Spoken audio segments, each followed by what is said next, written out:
সবাইকে happy new ইয়ারের শুভেচ্ছা রইল। সবাই ভালো আছো? আমি ভালো আছি, কিন্তু হ্যাপি নিউ ইয়ারে কোথাও যাইনি। আজকে বৃহস্পতিবার, পুজো এই সেই করতে করতে দিন কেটে গেছে।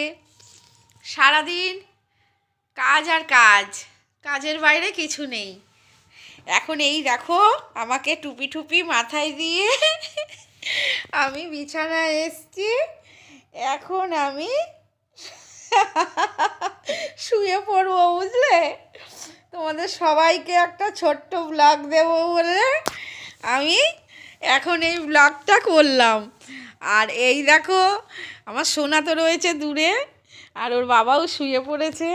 এই দেখো সবাই, এখন অনেক রাত। তোমরা সবাই ভালো থেকো, 2026 যেন সবার ভালো যায় এই বলে টাটা। এই এত ঠান্ডা পড়েছে, এই টুপিটা পরে শোবো আমি, এই টুপিটা পরে। ঠিক আছে, টাটা।